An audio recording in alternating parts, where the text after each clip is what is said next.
Thank you very much. I have simplified the title to really novel lipid emulsions because the idea is certainly to have better balanced emulsions to give to patients receiving intravenous nutrition, and also to be able to provide omega-3 fatty acids. And as you will see, that's not as easy as it looks. So that's the structure of the presentation. Essentially, the lessons learned from IV lipid emulsions, then the effects of another type of triglycerides, the medium-chain triglycerides, MCT, on membrane structure and function, their effect of these MCT on omega-3 absorption and tissue enrichment, and I'll end up with potential indications for novel omega-3 oral enteral products. Quickly, intravenous lipids have been used now for many years, especially in Europe, in patients receiving parenteral nutrition. Why did we infuse lipids?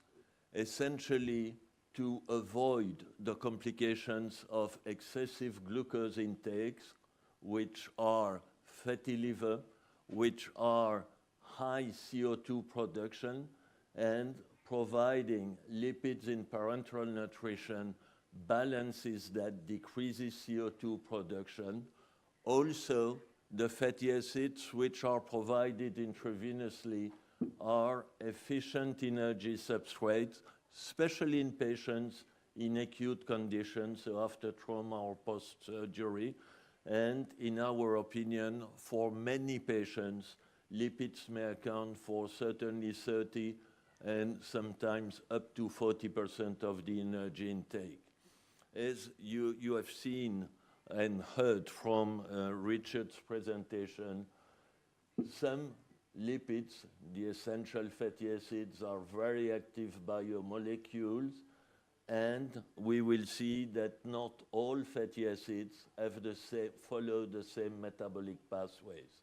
In any case, when you are not going to infuse glucose at a very high rate, it's not wise to infuse lipids at very high rate, except for the new preparations. So efforts have been made over time to better balance lipid emulsions and to go from soybean to other new emulsions.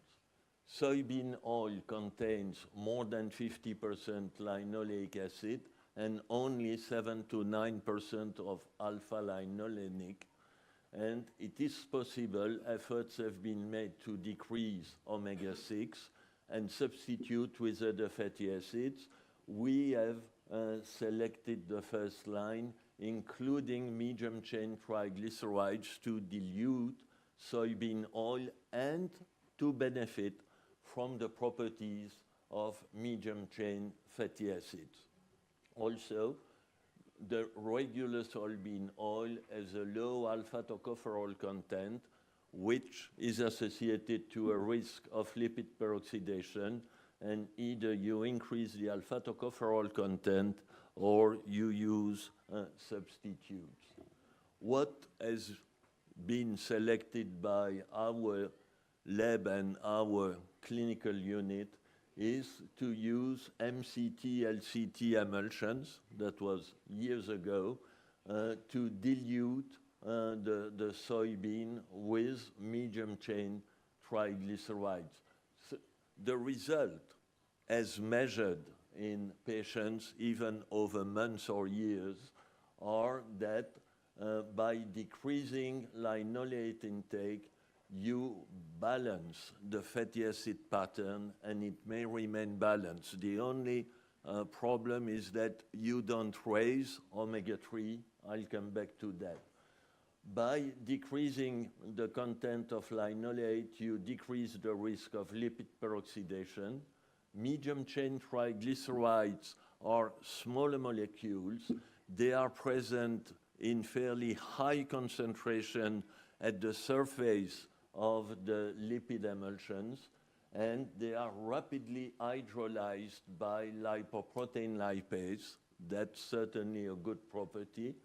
And I show you that the lipid emulsions form remnants. In addition, medium-chain fatty acids, which are supplied as medium-chain triglycerides, are very readily available energy substrates, and in the liver they lead to ketone formation, and ketone bodies are another good substrate for the brain, for the heart. Also, while these medium-chain fatty acids are oxidized, they spare the other essential fatty acids for being incorporated in cell membrane. Still, we like to draw attention to control the infusion rate, to measure plasma triglycerides in these patients, and to be cautious in patients with acidosis. What you see here is an emulsion particle. That emulsion particle in the neighborhood of the cells, but still in the capillary vessels, meets with lipoprotein lipase, LPL. There is, for many triglycerides, hydrolysis of these triglycerides, which releases fatty acids taken up by extrahepatic tissues, or which are released at non-esterified fatty acids, or NEFAs. This leads to the production of smaller particles, still in red, the remnant particle, and what is special, what Richard and I have been working a lot on, is on the uptake of these remnants, which are taken up by the liver, but also by extrahepatic tissues, more than the chylomicron remnants. Another important message is that I think in most places in the world, not in Greenland, Eskimos, or in population eating a lot of marine fishes or mammals, subjects, and therefore most of our patients, tend to be omega-3 deficient. That's certainly true with the evolution of the diet in the Western world, which was characterized by an increase of omega-6 PUFA and a marked decrease in omega-3, with a change in the ratio omega-6 to omega-3, not in the good direction. And this was associated with an increased prevalence of many chronic diseases. There is a potential association has been suggested for a risk of sudden cardiac death. The American Heart Association recommends to increase the omega-3 and to supply omega-3 post-myocardial infarction. I shall go very quickly on this slide because Richard showed the special functions of EPA and DHA, that they are anti-inflammatory. They are also active on decreasing the coagulation or avoiding hypercoagulation, avoiding vasoconstriction, and they allow for a better immune function. And he showed that they act as signaling molecule and alter gene expression. There has been an emulsion made of pure fish oil, which was available and used over the past roughly 20 years. This study was done with infusions of that emulsion in healthy subjects, so that's a study that was done in Switzerland in healthy subjects who accepted to receive an injection of endotoxin, and then they were receiving either a control infusion of saline or infusion of fish oil emulsion with different protocols. The message is that clearly endotoxin do increase fairly markedly TNF-alpha, but that increase is markedly reduced when the subjects have been infused and are infused with a fish oil preparations. That's a review of what is observed in critically ill patients. Many trials still now are small. The findings are not fully consistent, but the population being very heterogeneous, there is some evidence for decreased inflammation, better gas exchange, probably a decreased length of stay in the ICU, and a decreased length of hospital stay. With respect to mortality, we need to have more studies. In contrast, post-surgery, where the population is more homogeneous, this is a meta-analysis on a number of randomized controlled trials, and in these surgical patients, what was observed is a decreased length of ICU and of hospital stay that was very significant, decreased inflammation, better immune response, as a result, decreased rate of infection, also better preservation of liver enzymes and liver parameters, but non-significant change in mortality. Still, some studies suggest that perioperative infusions may be superior to only postoperative. Now, I have shown, and Richard has developed the first points. So it looks as if there was really an advantage in providing fish oil and omega-3 rich preparations, but EPA and or DHA rich triglycerides, to simplify, fish oil triglycerides, are resistant to lipase hydrolysis, and when you use the intravenous route, one should keep in mind that the elimination from plasma is fairly slow if one wants to avoid a marked increase in plasma triglyceride level.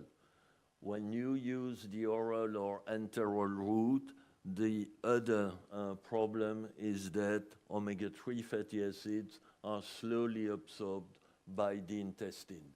We try to avoid these different problems. We wanted to give some omega-3 to our patients and yet have an emulsion that was cleared fairly fast, efficiently from plasma. We started with the MCT, LCT emulsion and included in that emulsion, which has a very efficient clearance, we included 10% fish oil as shown on the left. That 10% fish oil did not impede the elimination of the emulsion. We did several observations, and what we found is that in contrast to what I would call the regular fatty acids, the saturated and oleate, omega-3 fatty acids tend to remain concentrated in the remnant particle, and the uptake of remnant by the extrahepatic tissue or by the liver is a major pathway for supplying these tissues with omega-3 fatty acids. So it's not so much by lipolysis done by lipoprotein lipase, but via remnant uptake that omega-3 fatty acids get into the different tissues.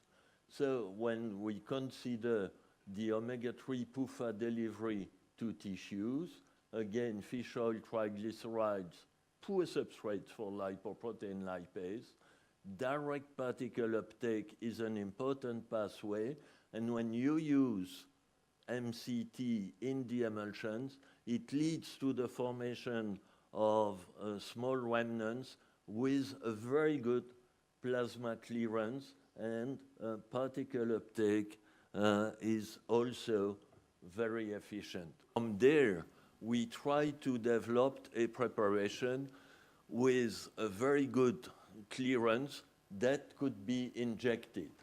And so we had to start with the pure fish oil emulsion, but we know the clearance is not very good. This emulsion that I showed, which still contains 40% soybean, and we wanted to take advantage of MCT, so we did studies with, in fact, more preparations, but with mixtures of only MCT and fish oil.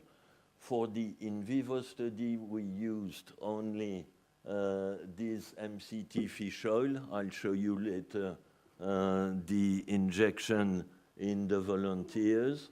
What we did, and that was at the request of the US patent, it is possible to inject a preparation containing fish oil, and 1 hour after, while you inject triglycerides, to measure in cell phospholipids, thus in cell membranes, such rise of omega-3 fatty acids. So we are pursuing experiments. We have a preliminary experiment suggesting that it could work as well in a monkey model of myocardial infarct as the results that Richard showed in the murine models. And we are now trying to determine whether combination of MCT and omega-3 will improve the absorption of omega-3 fatty acids by the gut. The potential indications for such oral, possibly enteral products would be after post-ischemic accidents and probably to take the relay after some days of intravenous injection of that preparation. Obviously, in perioperative surgery, possibly in some more acute, but for oral enteral, in almost chronic inflammatory diseases. I mentioned the interest of omega-3 in elderly subjects. It would be of interest also in pregnant women, in preterm newborns, and let's see first if it works. The first result, but that's a pilot study, convinced to do a final study. So we may have a way of providing omega-3 fatty acids fairly quickly. We are no longer talking with these evolution and the last preparations. We don't speak of parenteral nutrition, but intravenous injections to promptly enrich the cells and benefits from the effects that were clearly shown by Dr. Wei Min and by Richard. I like to acknowledge my co-workers in Brussels, the cooperation with other group, including Richard Deckelbaum, and I thank you very much for your very kind